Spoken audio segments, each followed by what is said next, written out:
Hello, Garland Nixon and Jamarl Thomas here. It's end of the week, and we do our news wrap up. But it seems like the last few weeks been pretty much Ukraine. There's so much craziness going on. So let's have a conversation. Let's talk.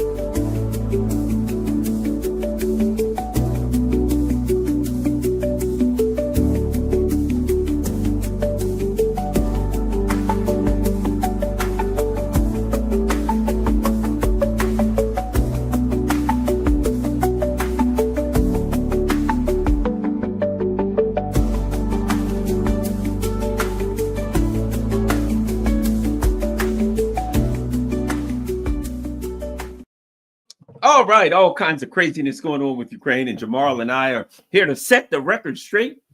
By the way, every Friday we run this on both of our channels. So if you are a one of the followers or subscribers of Jamarl's channel, make sure you come over here and when you get a chance and subscribe to mine. And of course, if you're a subscriber to my channel, make sure you go over to Jamarl. He has a great show. It's every Monday through Friday. It's from 7 a.m. to 10 a.m. Lots of good guests. He has all of them. He's got Ted Rawl. He's got Mark Sloboda. He's got Scott Ritter, you name it, all the good ones, Kate, you know. So you'll really enjoy it. And he gets the morning started off right. All right, Jamarl. And by the way, also, if you can, follow me on Rockfin. Follow me also on Rumble. And you can see everything scrolling across the bottom in case you are able to, contribute. All right, let's get going. Jamarl, let's start. You were just mentioning something about the latest blurb from Trump. You know, it kills me. Let me just say this. Like every day, it seems like at some point, either there's like a social or some kind of something, you know, brain fart comes out of Trump's ears and people go, oh my God, did you hear what Trump said? And they all go bananas. And you and I have been talking about this for like the last couple months saying, you can't go by what Trump says. You can't jump around like a cat on a hot tin roof every time he says something because like 24 hours later, it's like, oh, well, I guess he didn't mean that. Your thoughts on the latest Trump, what do we call them? Trump blurbs? We'll call it a trurb. Yeah, it's so Trump put out a brain fart. My mom hit me up. She was like, boo, did you hear Trump's comments? And I said, well, what did Trump say? And I saw he had said this earlier, but effectively what it boils down to is Trump says something to the effect of, well, golly gee, Russia has been beating the stuffing out of Ukraine. And if Russia keeps this up, I am going to have to pass massive sanctions on banking. And it was something else that he said he was going to do if they don't come to the negotiation for some kind of ceasefire. Okay, now this is absurd on its face on so many levels. For one, I don't believe for a moment that Donald Trump just woke up today and says, oh my God, look at this. Russia is beating the stuffing out of Ukraine. I don't buy that to save my life. Also, as I pointed out to her, Trump has done this two-step over the course of, oh God, with North Korea, where he's screaming about Rocket Man, then turns around and, you know, shakes the man's hand. When he is screaming about Hamas, where he's saying, I'm going to destroy and kill everybody in Gaza, while simultaneously talking back channel with Hamas. I suspect that Trump doesn't want to look weak on this issue. And he's already taken a certain amount of political risk by reaching out to Russia in the way that he has. He's changed the language. He's changed the way that he talks about the history of it. Like all of those things have fundamentally changed. And he just took, you know, the opportunity to put the screws to Zelensky by effectively cutting weapons, cutting intelligence, cutting all of these things.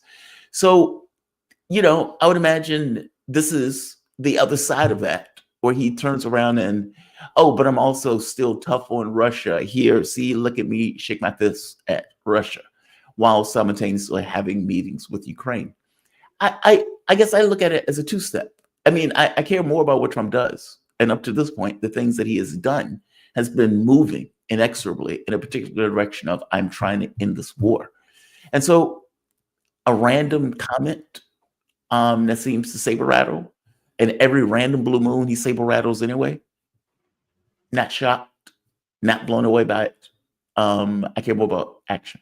And right now, I haven't seen anything where he's moving against the grain, if that makes sense. But give me well, you know, I'm with you. I noticed more and more more and more of the YouTube commenters, people in alternative media out there are starting to take the same position. It's like at first it was like every time Trump saw something, there'd be like 50 YouTube was like going online immediately. Well, here's the latest, from Trump. This indicates so and so, and then like 8 hours later, they'd have to go back on and like, well, perhaps he's going in another. I don't know. And now I think people have been forced to kind of wait. You know what I mean? Because you make yourself look like a fool if every time Trump, you jump up and down and say, well, this indicates that, and then only to find out it doesn't. A perfect example is, so Trump's like, yes, we might have to tighten the screws, and his Treasury guy. Now, a couple of days ago, we hear this. Trump has ordered the people at the Treasury and somewhere else to start looking into what Russia's sanctions are, and how they may be released and things of that nature. Right now, when I hear that, that's not a true social post of something out of, anger or emotion, or just trying to, disorient people, because he does that. He like hits you to try to disorient you, and while he's doing something else, right? Right. He's jostling. You ever heard of that term? What is it called? He jostles people. Here's what it is. I know that from it's actually a legal term. So during I used to teach all this law enforcement stuff, right?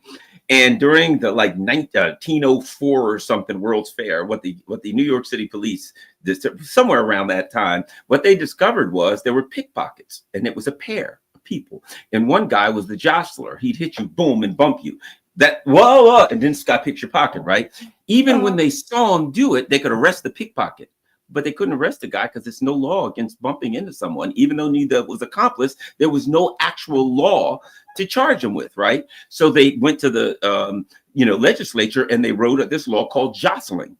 So the person that bumped into somebody, the setup guy for the pickpocket, you can now charge him.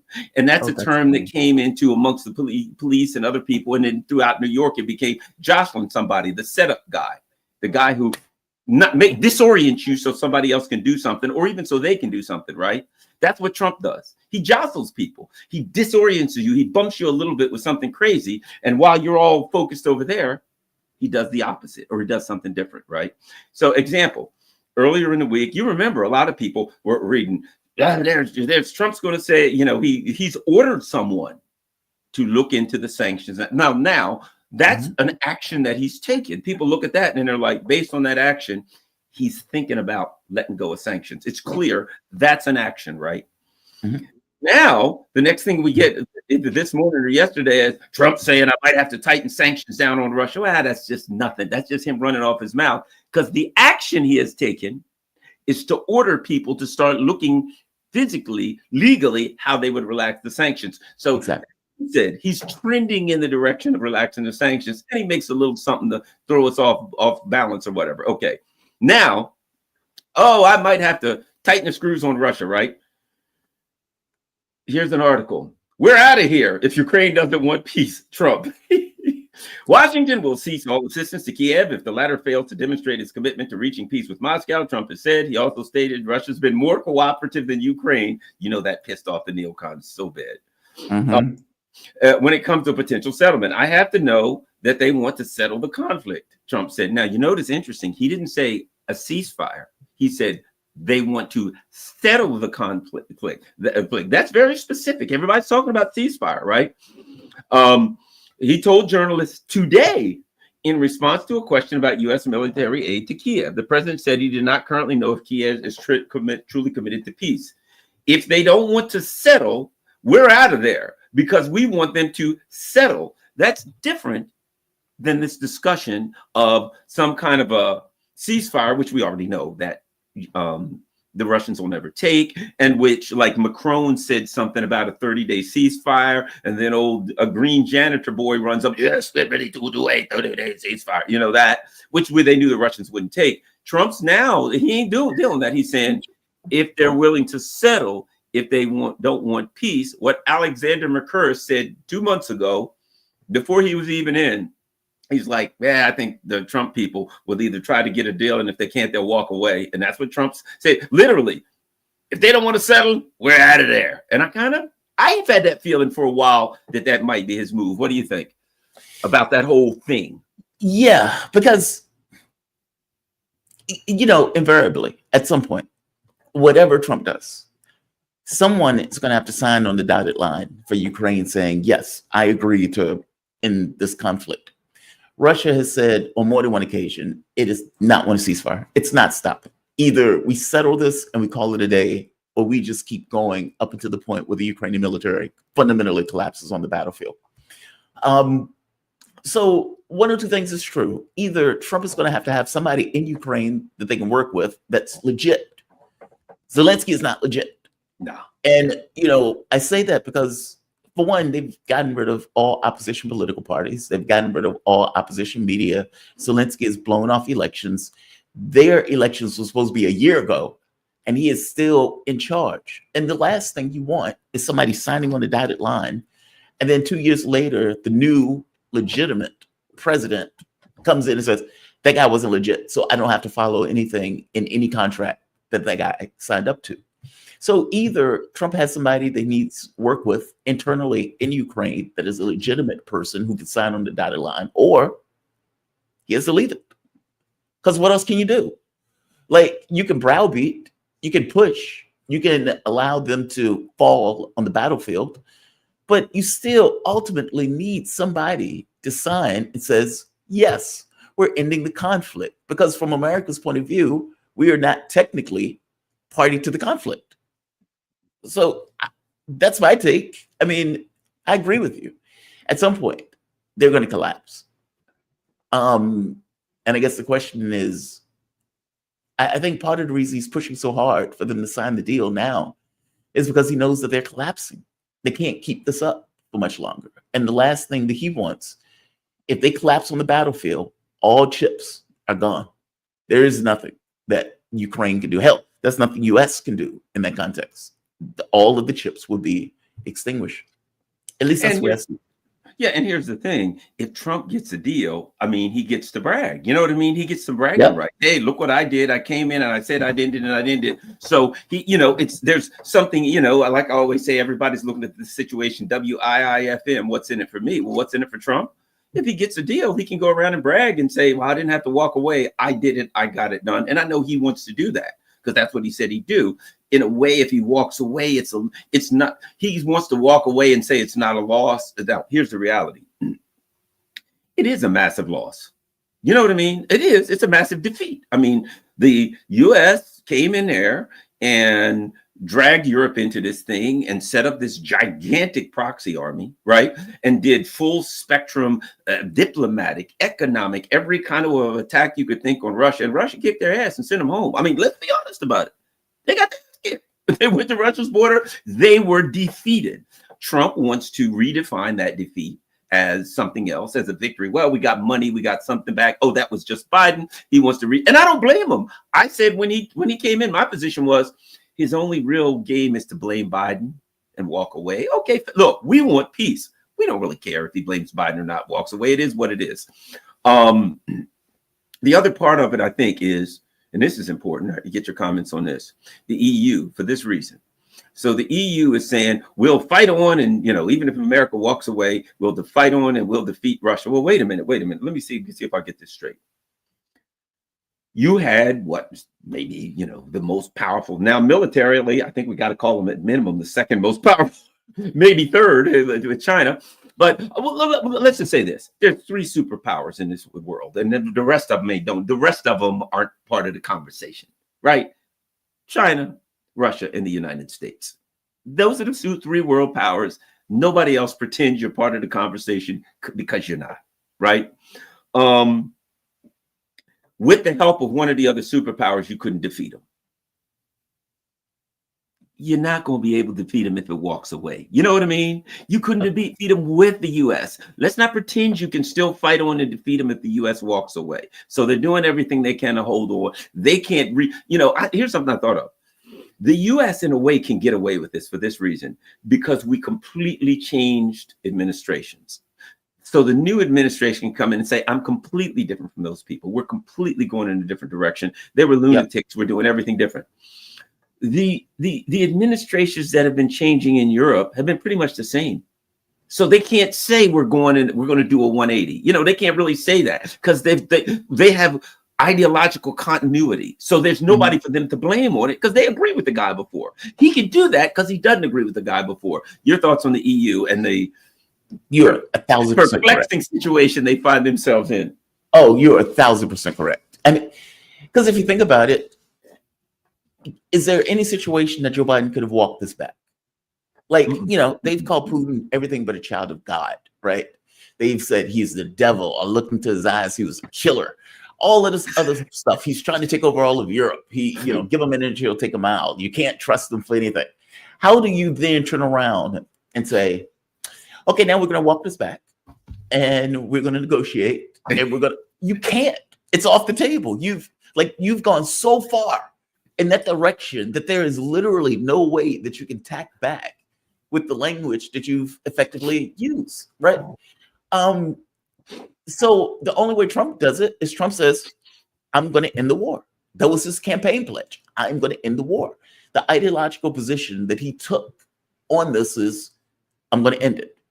So when he gets in, he has every power in the world to end it because the American public told him, go end it. That this is the thing to which you litigated during the election. Okay, he's a new administration. He has no ties at all to the previous administration. I mean, for God's sake, he's called them idiots, stupid, incompetent. Like he's called them everything, you know, he's bashed them completely. In Europe, that's not the case. Macron is still in power. Starmer is still in power. Well, Schultz is out of power, but the new, what is it, Merz, whatever his name is, he's in power. He is also going to continue in a particular direction. These governments have damaged themselves significantly in order to back the position of the United States in regards to the war. They've cut off Russian energy. They passed all of these sanctions, and they have been, it's been to their detriment. Even the money that they've been putting out, hundreds of billions of dollars.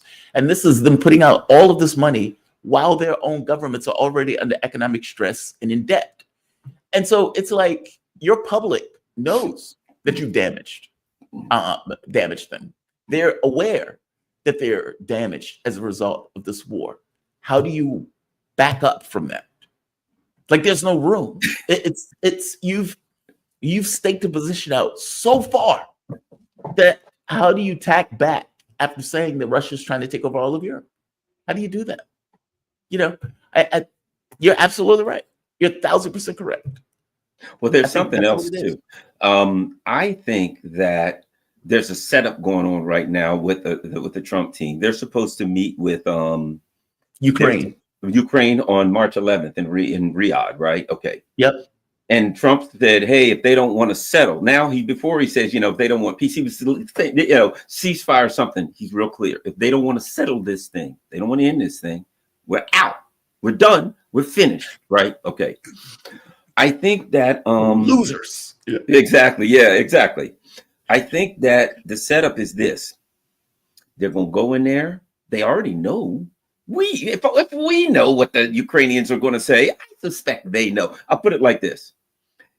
Don't you think they got everything that in Kiev, every corner store, every fire hydrant, everything is bugged. Every line of coke that Zelensky snorts, they got a camera counting the lines, right? They know everything. So they already know what they're going to say. They're listening to it while they plan. You're going to say this. I'm going to say they're sitting there listening. They got cameras. They got spies in the room. You know what I mean? There is nothing, not a grain of dust moves anywhere near Zelensky that the CIA ain't listening to it, right? So they already know what's going to happen. I think this is the setup. I think he's saying now basically this. If they don't settle, they already know. They go in March 11th. He's already said, hey, let's see what we need to do to drop these sanctions anyway. They go in March 11th. Kiev says, you know, we can't exactly settle on the terms you want. All right, well, have a nice day. See you later. They leave and he announces, we're out. We're dropping all sanctions. We're done. We're done. Yep, that's it. That's why, if you think about it, here it is. A week and this was like maybe Monday or something where we heard that he assigned people to look into how you would drop all the sanctions. So go to the Treasury, right? So now he's setting himself up. Next thing you know, they say we're meeting March 11th. I think there is a plan. You know, let's face it. He's sitting there with his inner circle. They don't just operate hand to mouth. They don't go like, well, let's do this and see what happens. They're going to come up with a plan. And there's a plan here. I think the plan is, okay, let me add something to this plan. Elon Musk is putting out these videos at first showing that they're grabbing people, beating them up, throwing them in vans, and dragging them to the front line, and talking about that. So they're getting out there. So the MAGA people are like, hey, this is terrible.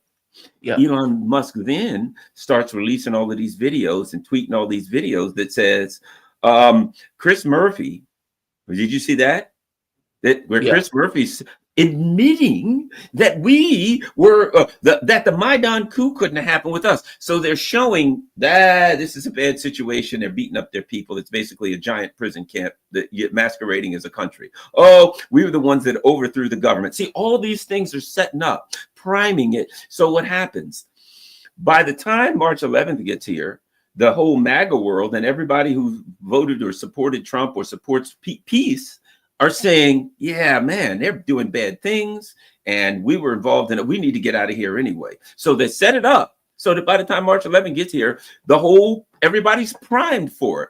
Asking them, what are you still doing there, Trump? Why are we still in there anyway with these crazy people? Let's get out of there. He walks in, they say no, adios. We're dropping the sanctions, which screws Europe to the wall when we drop the sanctions. We're dropping the sanctions and Europe, have a nice day. I'm sure you guys are going to confront the Russians. No doubt you'll win, but we'll be over here. But don't bomb the Russians because we're going to be in there doing business deals with them. Have a nice day. Right. Anyway, your thoughts on my thing that this is setting up for something for March 11. It's not just a meeting. Go ahead.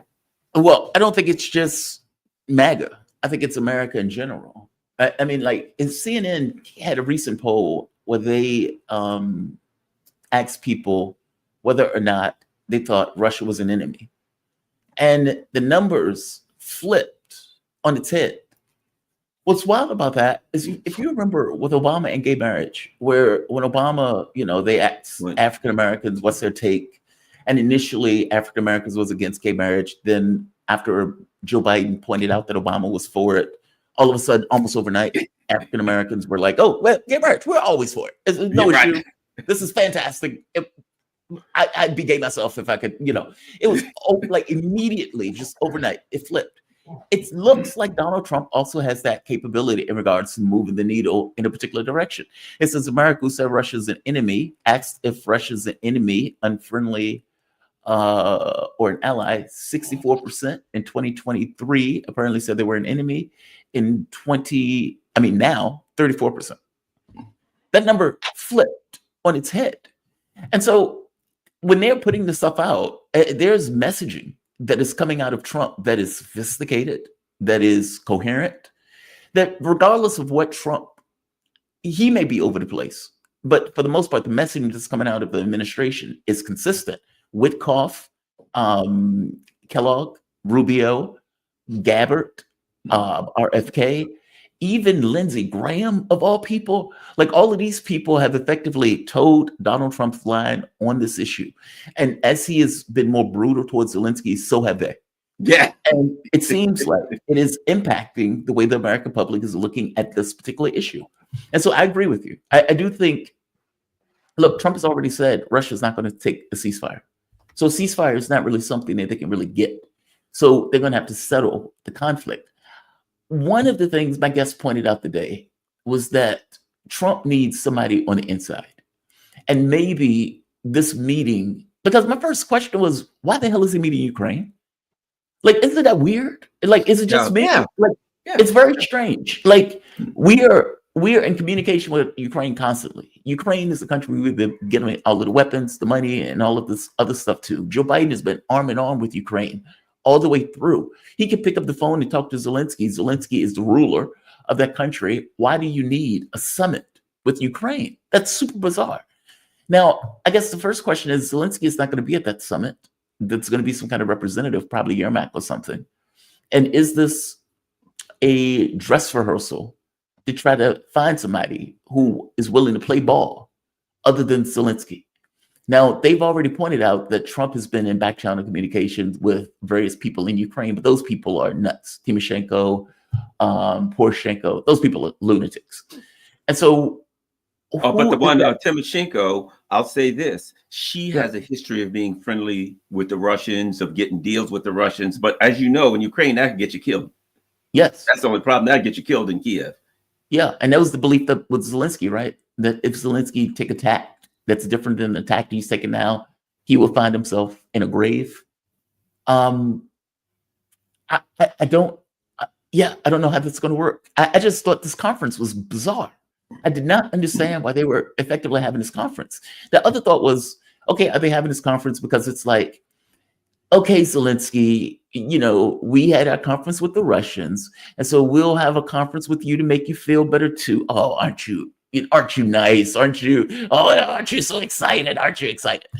Like, is it that this is just, we did it with the Russians, so now we need to make them feel better and placate them, so we'll have one with you too? I don't get it. I got to be honest, I don't get this. And maybe this is a dress rehearsal. They're trying to find somebody. Maybe we can find somebody to play ball.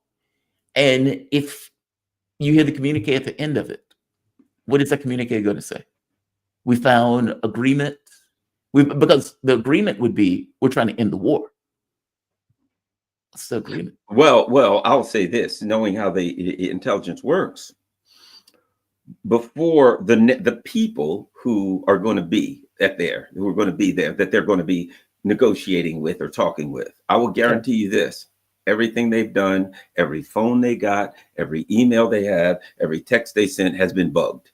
Yes. Right. So they know each one of those. And they've had teams do psychological profiles on every one of them. And they've searched their history, every telegram, post that they've made, everything. Right. So they have had teams assigned to every one of those people. They know what day they were born. They know what their parents were like. They know how they developed their ideology. You know what I mean? That's the way they're doing it. That's the way they do it. So if they got 3 or 4 people, they know their favorite food. You know what I mean? So there's not going to be any guesswork when they get there as to whether or not they can work with somebody. They know every email. They know all of the emails that they passed and the discussions that they had the rooms bugged. So the preparation that they've done to meet, they know what they're going to say, how they're going to say it. And they could predict it based on psychological profiles that they have on every one of them, right? What their weaknesses are, what their insecurities are, what their trigger words are. They go to that point. So everybody that walks in that room, they know who they are, and they can predict the positions that they will take based on everything when they walk in the room. There ain't no guesswork there. They're not looking for someone to be that, to do what. That's how intricate and detailed they do with these psychological profiles and all for these people. They do that with everybody they're going to meet or negotiate with, right? Okay, so they got a pretty good idea of what they're dealing with, right? That's why I say their plan doesn't have to do with these people. The plan is, we're going to do something, and these guys are. What about this? What about this? If I'm planning on walking away, if I'm planning on saying I'm walking away and I'm going to, this is what I think. If I'm planning on announcing to America, we did everything we could. We're walking away. We're dropping the sanctions. We're going to work with Russia, and we're going to do deals. We're going to open it back up. Businesses who want to apply to go back and do deals with Russia, invest, whatever, you're free to do it. The bank, everything's going to be dropped. We're done, right? Before I do that, don't I be able to have to say, we sat down and we talked with the Russians to see what they would do. We sat down and we talked to Ukrainians to see what they would do. You have to do that before you walk, even though you know what at both parties they stand. The Russians have made it clear where they stand. They didn't really have to meet with the Russians for what they need. The Russians literally gave them a document in December of 2021. Here, this is what we want. They've known for years. Okay. But I think this is, before I do it, I got to be able to say, I talked with these guys, to the American people. I talked to these guys. I couldn't get a deal, man. I think they wouldn't listen. No, they wouldn't. I couldn't work it out. We got to do what we got to do. We've thrown away. I'm not putting good money for bad. We're done. That's the way don't you think you got to meet with both? If you're going to make a decision, you got to be able to say that. No, that makes sense. That's a good point. That's a very good point. Yeah, I guess I didn't think of it that way. That's a good point. I guess I kept looking at it from the standpoint of we talk to Ukraine constantly. Like it's anytime Zelensky wants to come to the White House, he shows up at the White House. But you're right. This is a different administration, and they haven't necessarily had the same relationship. So even if it's purely for this kind of political effect, yeah, I guess you would do that. I mean, and look, you could be right. I mean, it could be one of those things of, okay, we know who we're going to get. We know what we can get out of these people when we meet, if we can get anything out of these people. And maybe if we can get something out of them, we will. If we can't, we won't. Like, it really could boil down to something like that. And I suspect Trump is just going to say, I'm blame Joe Biden. I blame Biden. Yeah. That's it. Biden. His people will love it. They'll be, by then, right now, if you look on Twitter, a lot of the Trump supporters are screaming at the top of their lungs. Why are we still dealing with these people? They're like, hey, there are videos of all these memes of Trump beating up. Literally, have you seen the meme in the AI videos? He's beating up Zelensky. He's throwing him in the trash. He's kicking him into one of them. I saw they threw him into a recycle bin. There's like recycle bins. He's throwing them in a recycle bin. And it says, oh, what does it say on it? It says something like useful idiot, and he's throwing it, or useless idiot, and he throws it in a recycle bin. So now let's get to Europe. Heaven knows, let's get to Europe. I got a meme up that I put up, and it was literally a picture of. Let me show you, because this is a good one. Hold on. Okay, you gotta see this. You gotta see this. So here's a meme I'm going to put up, and it's about the Europeans. Why is it when World War III happens, it's always you three? France, what I mean? When World War happens, it's France, Germany. You guys, can't we have a peaceful planet without you stupid sons of bitches starting world wars every 40, 50 years? We can't, I told you what I told my ex. I was like, dude, it's like, how are you continuously starting world war? Like, it's like every world war has been started in Europe. You've started two, and now you're pissing up the tree in order to start a third. It's like, come on, what are you doing? Well, I know you and her had some ideological differences. What was her position? Is she like, does she feel like Russia's the evil, blah, all that stuff? She's European. And so it's like they are, I don't think she thinks Russia is evil, but I think she thinks Russia is at fault. Okay, and as I pointed out to her, I'm like, dude, you guys blew off. As I point out to her, it's like, you need to explain how you overthrow a government in 2014 and not expect consequences from doing that. And, or how is Putin at fault when he put it, the Minsk agreements 1 and 2, where he was trying to do the Istanbul agreements? I can show you conversations coming out of Ukrainians who point out that Russia was serious about trying to get an agreement, and that the NATO powers pushed to the border of Russia, not the other way around. And she gives this kind of Pierce Morgan yada yada answer to it. And it's like, well, you can't yada yada that away. That's just true. What would you do? What would the United States do? The United States would end the world. My value set comes from the United States. So when I'm looking at and think, okay, what's fair? How would we respond? We would respond and would have responded far sooner than what Russia responded in regards to that civil war. And then when you point out the Burns memo, where back in 2008, Burns is like, we're going to provoke a civil war. And we provoked a civil war. Like a Mearsheimer. Mearsheimer. So many people said, if you do X, Y will happen. Yes. We did X, Y happened, and now we're like, we can't believe Y happened. It shouldn't have happened. That's evil. I can't believe Russia win it. It's like, why can't you believe Russia win it? They told you they go in. They said, we'll do it. If you do this, we'll do this. And we would have done the same thing. That's the part. I mean, in the Cuban Missile Crisis, we were willing to end the world in order to maintain the integrity of the United States. Why on earth, with the situation being reversed now, are we all of a sudden oblivious to that fact? It's just hypocritical. Yeah, let me ask you this. Let's start with Germany. I'm sure you've seen that whatchamacallit, where during NATO exercises, the Germans were literally fighting with, had broomsticks painted black because they didn't have guns and all that stuff. And they Right. didn't have armored personnel carriers, so they used Mercedes-Benz Sprinter vans, and they just said, Right. okay, that's like when little kids and like they're playing cops and Playing robbers and war. they don't have guns, so they pick up a stick. Okay, this is a gun. You know what I mean? They literally Uh-huh. did that, right? But we used to sword fight with sticks. It was like, Yeah, yeah, exactly. yeah. Yeah, we did that when we were kids. Take a broomstick or something. I got you. Whatever, right? Okay, great.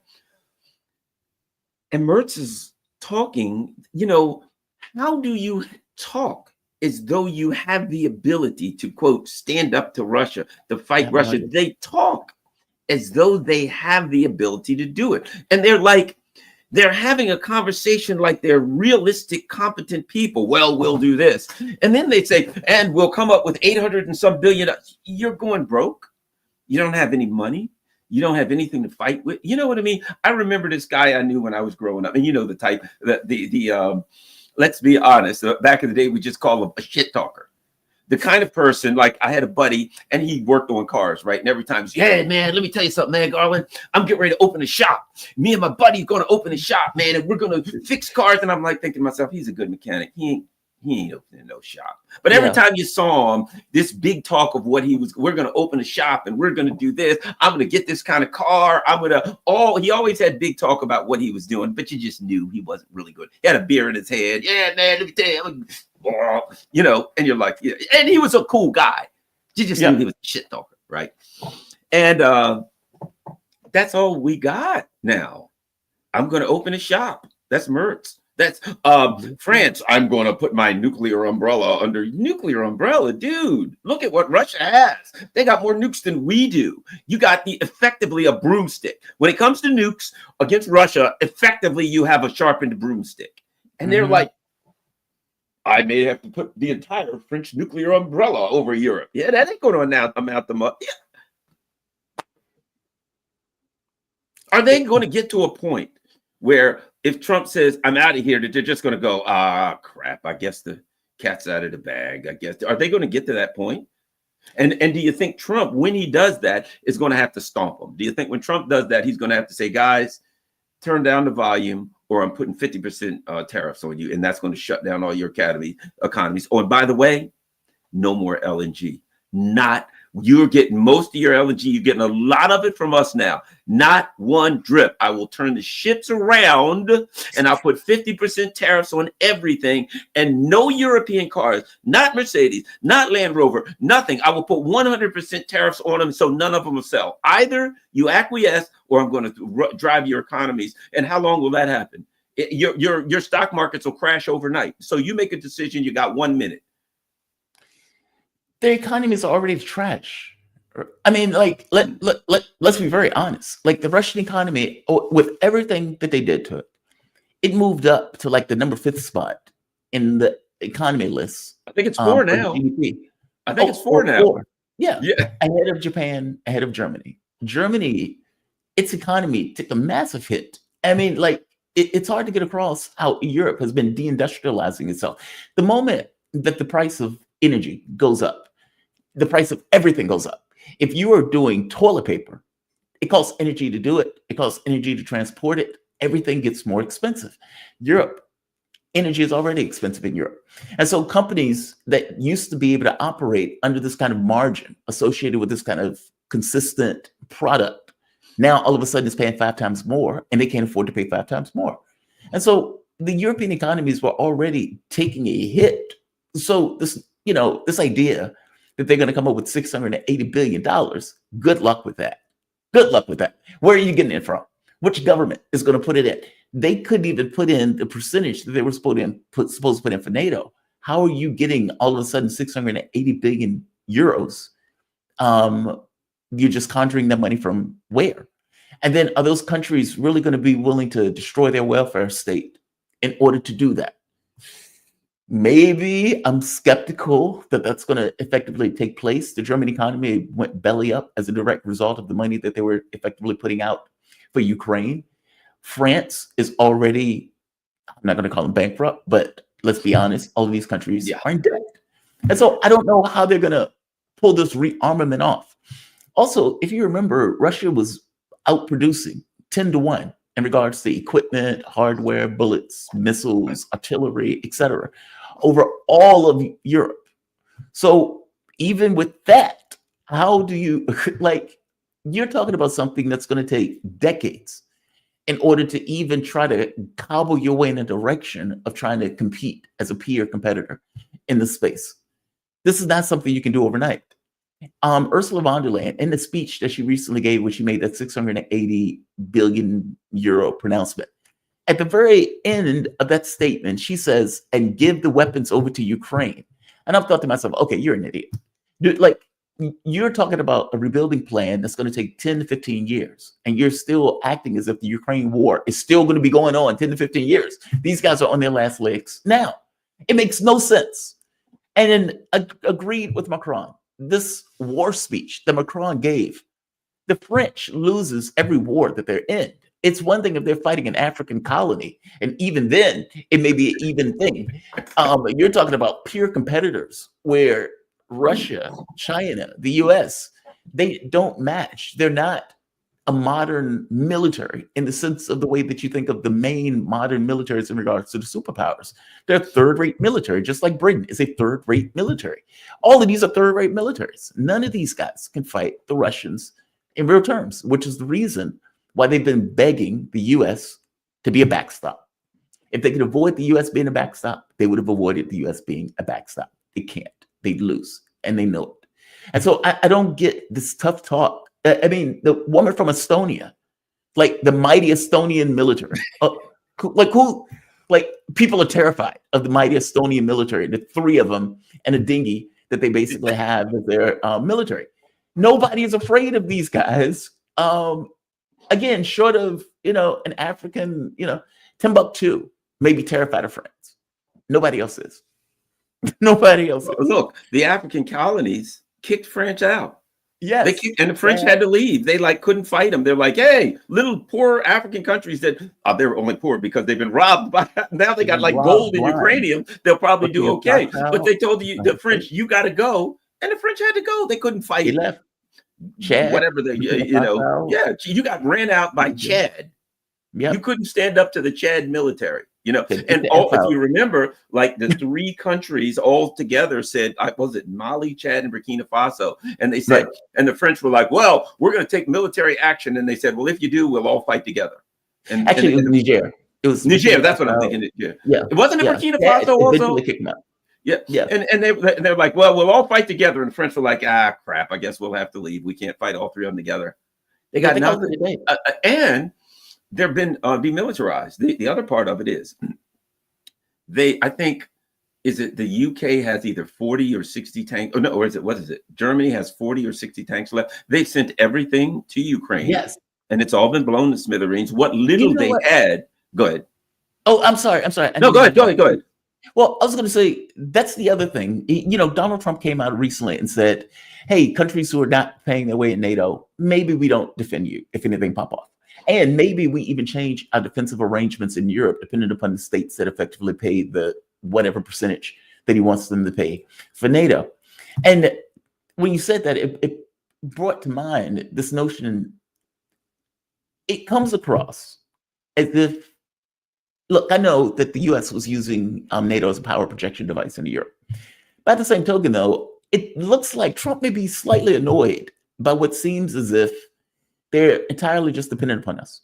Like, we put a certain amount of money into NATO, we put the equipment, we have the military, we have all that stuff into it. And none of these states don't really contribute. And what I mean by that is, it's like if there was a military campaign, if there was anything that popped off, the US military is the military that's expected effectively to carry out the fight, not the other ones. The other ones are purely ancillary at most. It is us that is expected to be this kind of backstop, the man on the wall. You can imagine that sucks if you think about it. Like it feels like this is not an equal exchange. This is you lumping into the military organization just because you want to be under the umbrella of America, where you really can't contribute in equal terms in the way that America has contributed with the military force, which is on some reason, I suspect, why he's browbeating them about the money. And you got to add this. And I mean, granted, notwithstanding the reality that we dragged them into all this crap and used them, fair enough. But we are where we are right now. You know what I mean? We are where we are right now. We're sitting on a reality today. And it's exactly what you said. And not only are they saying if something popped off, the US has to fight it, all of their stuff is gone. I mean, they don't have anything to contribute to a fight. Zero. They've given up. Now, granted, we did it to them. We told them, give all your stuff to Ukraine, and they gave everything to Ukraine, and the Russians blew it all up. For the last couple of years, I've been saying Ukraine is a giant trash compactor, and NATO just fills the trash compactor, and Russia empties it. Fills it again, Russia empties it, right? That's the way it went. Okay, it is what it is. We did it to them. But where we are today is this. If the fight pops off, they would have nothing contribute. We'd have to fight the whole fight. They like some of those countries have like 40 tanks. I don't know. Germany tried to put like a couple of tank brigades on the Russian border. Remember that a couple months ago? We reported on it, and they were like, but we don't have any tanks right now, maybe by 2027. So they put tank brigades on the Russian border, but it's going to take a minimum of 3 years before they actually have tanks. They ain't tank brigades. They're just a bunch of Russian schnitzel-eating, beer-drinking guys waiting for tanks. That's what we are. We're as much of a tank brigade as they are because we got just as many tanks as they do. So effectively, they put what would one day end like. So bottom line, we'd have to do everything, and legitimately, like I said, even though we set it up, we're looking at them saying, "You're of no value to us anymore. You ain't nothing." Yeah. It's like, I hate to say it, it's like the pimp saying to the hooker, "You're getting old. The bloom is off the rose, and you're not making money anymore." It's like the pimp looking at it saying, because what would happen? We could make money before they could buy stuff from us. They bought all of these weapons. They ain't got no money to buy weapons anymore. Of what value are they to the US? The US used them up, used them to throw all of their stuff into the Ukraine. That all got blew up. And now that we're done with them, just like Zelensky, just like the rest of the puppets that we have all over the world, Europe gets the same treatment. We're done with them. We got no use for them. They can't buy stuff from us. There's nothing they can do to benefit us. And then we looked over at Russia. The economy's fourth, and they got all kind of stuff. We're like, the Russia's looking kind of pretty now, aren't they? Now that we're done with you, we're looking at Russia. They got money. They got resources. The world loves them. They got diplomatic power. Oh, boy, we're dropping them. And we're going to date Russia now. You know what I mean? We're dropping the old trophy wife. She's gotten a little old. She's gotten in her 40s, gained a few pounds, what have you. We're going to drop that wife, and we're going to go get the young blonde 22-year-old with, skinny a trophy wife. That's Russia now. And that's what it's a sad state of affairs. But just like Zelensky, the Europeans put themselves in this position. They went along with us all these years. Every time we said, we're going to sanction Maduro, gold. We're going to sanction Maduro. And what's Britain say? We'll take their gold. We recognize Juan Guaido. Every evil machination that the U.S. empire around the world, the European countries were right there to join along. And now the chickens have come home to roost. And they made a Faustian deal. They made a deal with the U.S. empire. They made a deal with the devil. And now the devil has come for their soul. It was come for their soul. It's like, Rush, you got a big booty over there on you. The Wishmaster, where the guy was like an evil demon, and he'd walk around and he'd ask you, what do you want of war? And he'd grant you any wish. But sooner or later, they made a deal with a demon. That U.S. empire was an evil bastard, stealing stuff all over the world. And they thought they could join in and they could get a little piece of that. Yeah, you could. At some point, it runs out of stuff and it looks at you and say, well, now I'll take yours. And I'm finished with you. Adios. Yeah, the evil Hitler guy, Putin. Yeah, we're rocking with him now.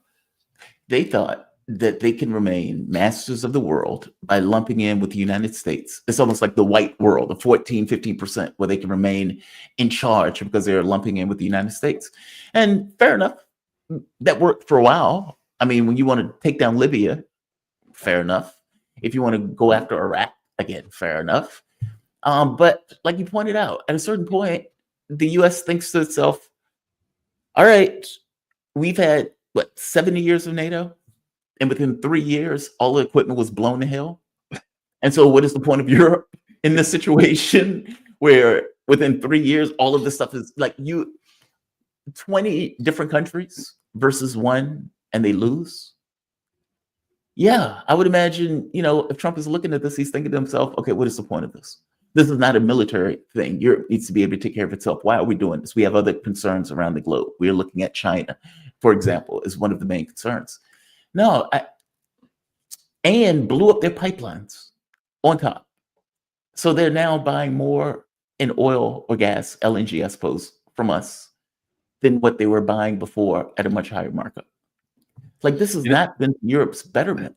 I mean, it's been to their detriment, big time. That's the one too. The U.S. blew up their damn pipeline. I mean, a big part of the reason they're impoverished. Like, I'll never forget, I reported on like Monday. It's like over the weekend, there were protests in Germany and they were holding up signs that said, reopen Nord Stream 2. And like Wednesday, boom, they blew it to hell, right? And like Biden like brings in, Schultz and, just and literally Schultz comes here, and it was almost like they got together to work together to cook up some bullshit excuse, and Schultz leaves and he's like, yes, it was probably the Russians or maybe whatever he was told. They blew up your pipeline and you went along with it. It's so pathetic. You went along with it. And I'm supposed to feel sorry for you. I think that the real deal is the European ruling elite are afraid they'll get Luigi'd. They're afraid that the people will wake up one day and cut their damn heads off, and they should be. Just think if Trump says, I need you to go along with me, and they say no, and he says, well, if you don't, I'm going to trash your economy. And let's face it, I have the wherewithal to do it like that. If I stop delivering LNG tomorrow, just saying that, and I say no more cars, no more this, no more that, 100% tariffs, those things aren't coming. Just that, if I say that tonight, when you wake up tomorrow and you look at the stocks for all your companies in Europe, you'll have a bagel. Zero, they will crash. I can crash your economies overnight, and if you don't, I'll do it. And the Europeans, after all of that, their leaders, if they wake up and their economies crash tomorrow, it's French Revolution time. Oh man, don't you think? You think they'd be dragging cows into the middle of the highway now? What the hell is going to happen the day after that? It's fascinating. I mean, because you're right. I mean, Trump is already talking about putting tariffs on European economy, and he's still saying that he's going to do it. And I remember I was reading the article in Bloomberg. They were pointing out that he has the capacity to knock their economy down by like 2% or their GDP by like 2%. That is a significant amount. I mean, like, that's the difference between being in a recession versus potentially surplus. And so he can do it. I mean, but I got to be honest, I don't really feel sorry for Europe. Europe has allowed itself to be put into this kind of vassal spot where they just lumped in with pretty much any and everything that the United States did regarding foreign policy. And, even when it wasn't in the best interest of their populations, they went along with it. They came up with narratives in order to lie to their populations to justify the policies that they were effectively enacting. And they were screwing over their populations. Like the notion that Germany, when Angela Merkel was in power, she fought tooth and nail in order to maintain Nord Stream 2. Schultz stood beside Joe Biden when Joe Biden openly stated, I will end that pipeline if Russia goes in. And the reporter, shocked by this, in fact, the reporter was more shocked than Schultz was shocked. And she was like, how are you going to do that? That's not your pipeline. Like, you didn't build that. That's not part of American architecture. What the hell are you talking about that you're going to stop the pipeline? Joe Biden said, we'll do it. They turned to Schultz. What do you have to say about this? And Schultz gives a mealy-mouth answer. The president of the United States just said he was going to blow up a massive act of terrorism against your property because it was a Russia, Germany, European project. And they allowed that. That's my point. Like, this is not something that a leader of a particular country that has a legal, ethical, even just a spine, a backbone would allow. And yet, the gang of European idiots in Europe allowed it. So my sympathy goes to the population, not to these leaders. They earned Yeah, it. they're at the, I think these leaders know they're at the end of their rope. There's no Yeah. way they've putting themselves out so far. They bet everything on we got to defeat Russia. Why they ever thought that would work? I think ultimately they thought we can drag the United States in and go to war, but they didn't think that through because that would end in a nuclear annihilation. But let's face it, Yes. based on the history of the ruling elite in Europe, they were ready for another world war, even if it killed everybody. Yep. They just don't ever, they've never seemed to be rational. Now I understand why they had two world wars, because the ruling elite in those countries are lunatics, absolute lunatics, and should never be entrusted with power again. And I don't suspect that they will. That I think one of the things that the Trump team is doing is to recreate themselves throughout Europe in their own image, and not just them. But here's the thing: what happened, I think, is the neoliberal neocons in the U.S. did that. They so interfered in European politics and elections that you ended up with just neoliberals all the way down. No matter who you vote, that's what you get, these same kind of Yeah. clowns. And because they do, and they wiped out the left. Remember the whole thing with Corbyn. They destroyed any semblance of a left. Not that he was far, but any semblance of a left or populist left, they wiped it out and they left the only option. As a result, since there's no populist left option, the people are going to do a populist right option. And the same exact politics that happened here is going to happen in Europe. Now, as you and I know, economically, it ain't going to work out well. And they're going to end up with, some problems, just as we are economically. Yeah. That whole anarchist libertarian stuff it's a self-serving racket for the ruling elite. But I suspect that there's going to be massive there'll be political upheaval. Some of these governments will fall one way or the other. I think we're getting to the point where we're months from political upheaval in Western Europe. I think Trump is trying to recreate Europe in his own image. I think that's why they're leveling attacks of Romania for canceling those elections, for going after Garland Nixon. I suspect that's why they've been going after them for putting pressure on Orban, or for that matter, even Fico. I mean, Fico is on the left, but Fico has been one of those people who's been doggedly anti-war, especially in regards to this war in Ukraine. Well, that's what, 1, 2, 3, that's 4 governments that we're talking about right there. Georgia, I think I said Georgia, Orban, which is Hungary, Romania, Slovakia. If you add in Marie Le Pen just came out and said Macron is out of his mind. That this notion that you're trying to take France to war is nonsense.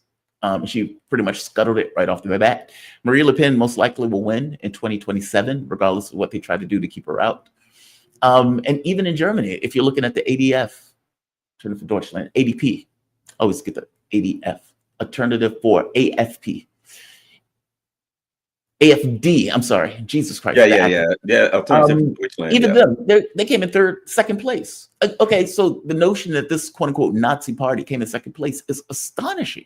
Like, that is something that is just unheard of in regards to German politics and where the public is finding themselves. Meloni, she scuttled this idea of putting European troops on the ground. Poland scuttled this idea of putting European troops on the ground. So some of these governments are batshit crazy, but even those governments that are crazy still are like, it's a bad idea to do what these European idiots are saying that they effectively want to do in regards to square off against Russia. It's weird. So let's come back home. Trump gave his speech the other day. There's some things that he said that I thought were great. There's some things I thought that were totally goofball, but that's the nature of Trump. You understand that. The Democrats don't seem to get that they have disgraced themselves morally with Gaza. They have disgraced themselves philosophically between Russia, and the fact that people get for the last 4 years that every time there was some kind of a natural disaster, Joe Biden was in Kiev drumming up more money for the Nazis, and there was never a dime for the people here, right? So they have disgraced themselves. They don't understand that they were soundly beaten. They act like they lost by 1 vote, and so they're doing these performative things. You know what I mean? They're even the way they so-called fight back against Trump, right? Do they say there's some policy, blah, blah, blah. Oh, there's this policy or that. For the most part, there's some guy shaking his cane at him. Did you see this guy?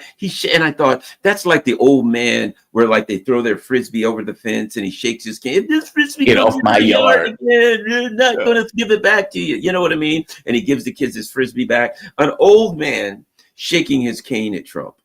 That's what I see. Yeah, exactly. That's what I see.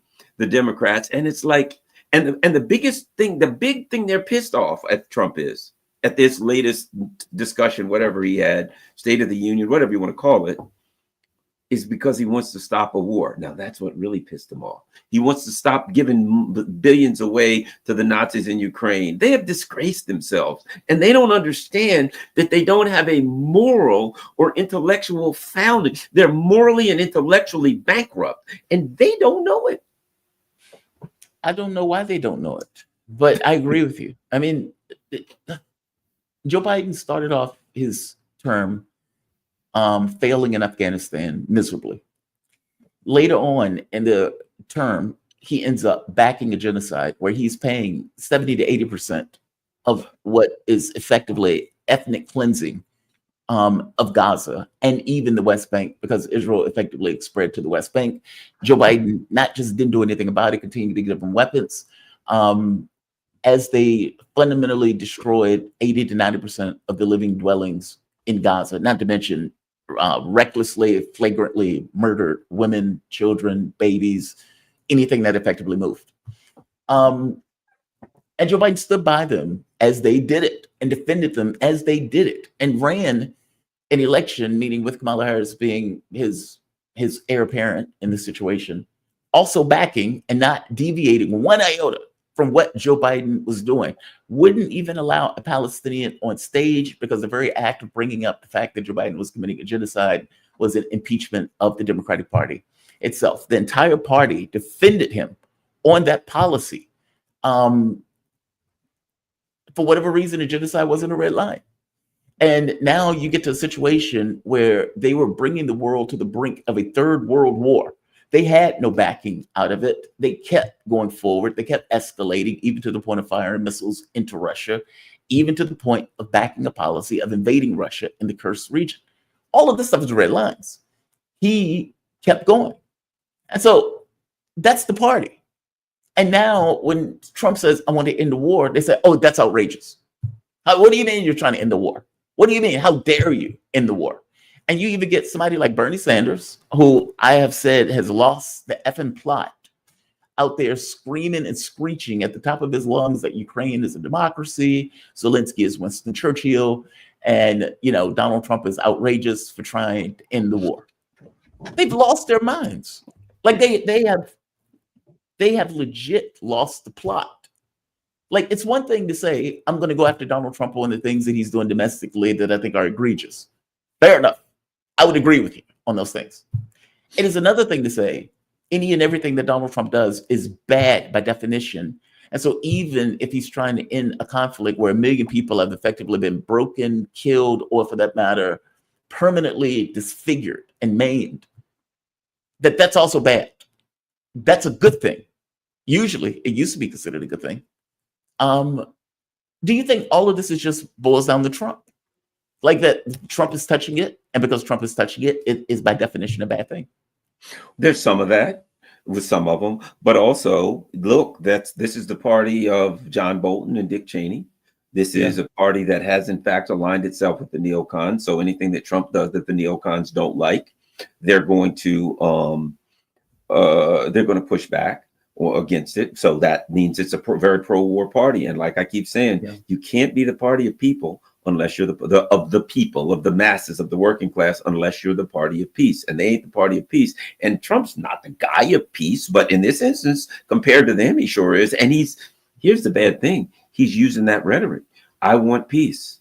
I'm going to bring peace. I'm going to be the peacemaker. At least he's using the rhetoric of peace. They're not using it. They're putting themselves in a bad situation. And there's another bad situation coming because Trump wants a 1 trillion, notwithstanding all of the economic things that we disagree with. Here's a reality.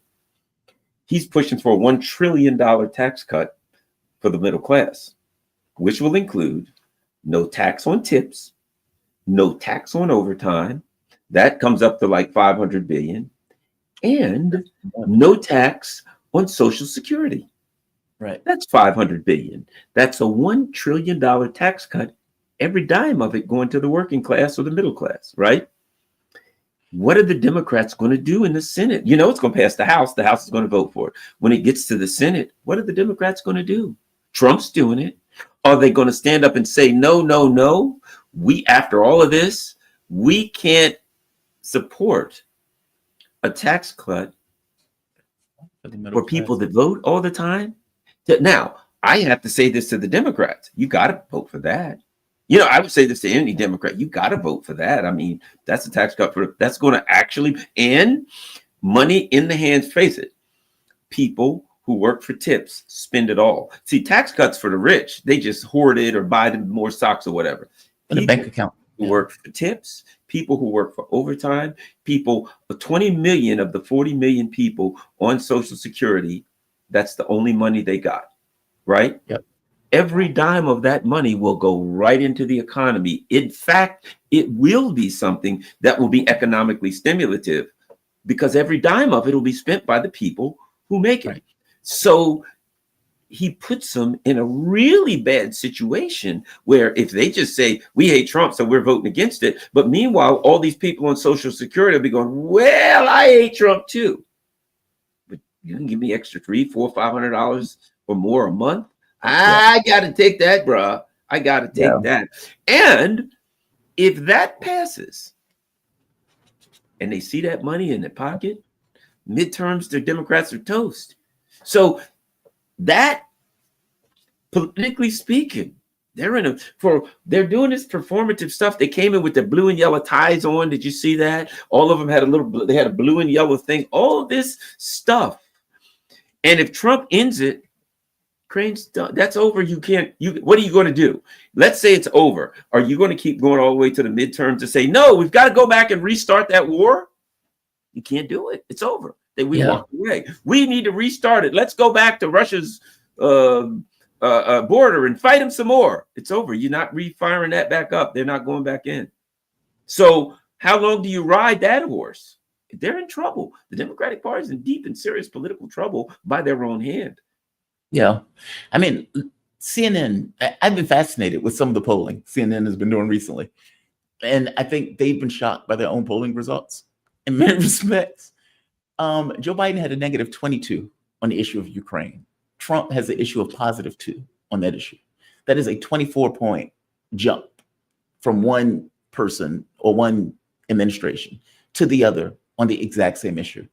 This is the same position of Biden, Harris, Sanders, all of the Democratic Party, meaning the American public decisively has chosen one team over the other in regards to the way they're trying to effectively end the war, whereas the other one, oddly enough, wants to keep the war going despite the fact that they have no out, meaning they are losing. They've lost. There's no capacity for Ukraine to win this conflict, and yet they still want to inflame it.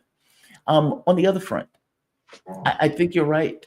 From my understanding, and correct me if I'm wrong, no tax on tips was more than $500 billion. That was trillions. I think it depends on, is it over 1 year, over 5 years, over 10? You know how they do that. I don't know, over a decade. Yeah. But this is, I've been told, Dr. Jack Rasmus said this is 1 trillion, and he went over it. Bottom line is, if that passes, it puts money in the hands of working class people today. Yeah. Now, I can argue this system of, end stage capitalism is crashing, and I can make all these arguments about all the underlying factors of our economy over the long run. Yeah, but I'm a lefty. Speaking.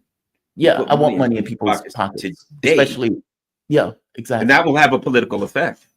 Especially the people at the bottom of the economic spectrum, which is where this hits the most.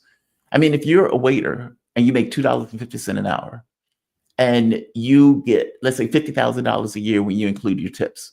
Okay, everything over $250 is just money in your pocket that you don't have to pay taxes on. And if you're talking about a YouTuber, anytime somebody gives a super chat, anytime, hell, even Patreon might be included. Like, that's a lot of money that is being put into this pot of tips that I is, didn't as you think point about out, that. going directly into people's pockets. Like, what do they call it? Speed of money. As you pointed out, if you're rich, you put that money in the bank account because you don't really need any extra. All of this stuff is just excess for you. Whereas if you're poor, 120% of it gets immediately spent. And so it immediately goes back into the economy. And because it's an immediate cash fusion into the economy, you're supercharging the economy in the way that the money being spent. Mitt Romney has $250 million, but Mitt Romney is not going to buy the same amount of underwear or socks or, toilet paper as 100 or 200 million people, right? He's not going to do it. So the fact that you have all of these people with all of these service jobs getting additional revenue where they can dump back into the economy, it does kick up the economy. Now, Democrats may not want to own that. I don't know how you back away from that because it's a good policy at the very least, from the standpoint of putting money into people's pockets, especially the people who need it the most. Will it pass? I don't know. I mean, that's going to blow a hole in the deficit, even more so than what is already there. But they don't care about that. They don't care about Yeah, that. Republicans don't care. Yeah, they don't care. They don't care. I guess I'm pointing out it's from the standpoint of policy for middle class. Yeah, obviously, it's good. It's good. And the other thing is this: most middle class people will look at it like this: when's the last time we even got a crumb? Exactly. You know what I mean? And I've heard people say, they never do anything for us. We never get it. We never done anything. They never. And I think Trump understands you got to give them a crumb. And I think the ruling elite realized, man, these people are really pissed. Look at Luigi. We better hand these people the crumb. And I think Trump sees that as, if he can do that, if he can meet with Russia, get gas prices where he needs to, knock gas prices down a little, inflation, blah, blah, blah. I think he's looking for some home turf political capital that would give it to him. And the Democrats I don't think they're looking ahead. They're so caught in the day-to-day. We got to stand up against Trump today. We got to fight, against everything he says. We got to go back to Russiagate. If that goes through. Now, here's the other thing. Will it go through the Senate? I had some people say, well, all these Republicans never. You know what? I don't know. I didn't think Tulsi would get through. Didn't think RFJ Jr. would get through. Didn't think Cash. I said none of these people will get through. There's no way that Tulsi, RFK Jr., and when he started throwing his elbows out, every one of them got through. And after that, I said Trump could get a ham sandwich through the Senate. Right now, it's going to go through the House when it gets to the Senate. And here's the thing. You got to guess that a handful of Democrats are going to vote for it. You think Bernie Sanders ain't going to vote for it? I think he will. You got to also say a handful of Democrats are going to look at that and say, how can I go home and look at my voters and say, I voted against you getting money in your pocket. So if they don't vote for it, when comes midterm, the Republicans are going to run ads. Senator Nixon and Senator Thomas voted against no taxes for tips, no taxes for this, no taxes. Put a Republican in office, and this time we'll get it through. The Democrats, they're in their asses grass. They're shoved into a corner. I see no way. They got to vote for it. But if they don't vote for it, they pay a price in the midterm. If they do vote for it, Trump jumps up and says, look what I did. He puts their asses in a vice. He's got more than their asses. He puts their you-know-whats in a vice politically with this. And by the way, in the old days, that would be a policy the Democrats would have pushed. Like, that would have been their policy. That's a worker policy. That's how can we put money in the hands of workers? It's that. These days, Kamala Harris had to lump onto the policy. And who knows if she even really meant it. The thing probably would have went away the moment that she would have taken office, I suppose. But Trump put it out there. He seems to be standing by it. We'll see if it passes. But you're right. The fact Marco Rubio is a different person today. Now, I don't think he's a different person for real, but Marco Rubio got his marching orders. You're going to go up there and you're going to sell my policy, regardless of what you believe in, you're going to sell my policy. And the same thing is true with those Republicans. As you point out, they were not for Tulsi. They had as many concerns as Democrats did, but they fell in line. Same thing with RFK. They fell in line. Look at Lindsey Graham today. Lindsey Graham is like, I talked to Zelensky 9 times, but he doesn't look like a good business partner. dropped him like a hot potato. So He turned into Paul Wellstone. They turned Lindsey Graham into Paul Wellstone, for God's sake. Up in smoke. So yeah, Trump has been bending people in the form. Regardless of what they want politically, they have recognized that the political gravity is with Trump. He is the guy that did what many people thought was impossible, which is win the popular vote as a Republican. He got black votes. He got all these other votes, and they know they're right. Let's face it. They don't have the House. They don't have the Senate. They're all riding on his coattails. Yes, they are. They can't afford to get off his coattails. Yes, they are. And they don't want to go home. They don't want to be the one that killed Trump's policies and go home to South Carolina or wherever. And you're the guy. What's Trump's got? Probably 90% approval rating. And you're going to kill this guy's signature bill. And if Trump what happens if he comes to your district or your state and holds a rally? You're done. You're finished. Yeah, they'll be held to pay. They'll be held to pay. And they know it, which is why they told the lie. That's why Cash Patel, RFK Jr., and Tulsi Gabbard, there's no way they get through. But they got through, didn't they?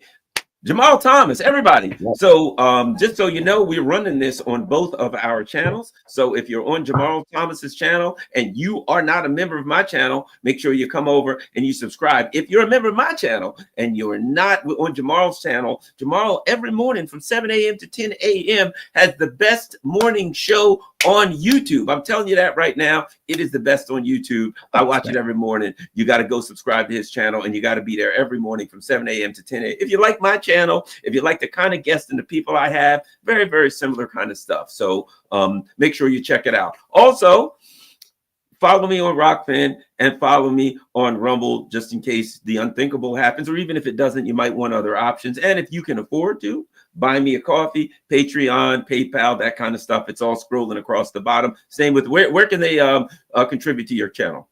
Oh, same thing. PayPal, Patreon, Super Chat, Super Stickers, memberships. In fact, shout out to Chili Pepper. He says Putin and Trump are fighting the same international terrorist organization, the CIA. And Laurie Rhodes, welcome to the family, Laurie Rhodes. So yeah, same. Laurie Rhodes joined mine. Thanks, everybody. And look, when you come to our channel, is also the join button. So, and it's only $3 or $4 a month to be a member on our channel, something like that. So you can choose. Actually, it's like $3.99, $4.99, $5. It's really, really inexpensive. So if you could become a member, that'd be great. The main thing is this: share this on all your social media platforms so that other people have an opportunity to see what we're all doing here together. That's Jamarl. That's me, and that's you. The people in the chat, you're the ones who have made alternative media grow. You're the ones who make it what it is. We're just running our mouths. But the fact that people have had enough of that lies and Rachel Maddow crap and all that stuff, and they're ready to listen to some people who may be right or wrong, but at least we actually believe in what we say. We're out. Have a good one, man. Thank you. All right.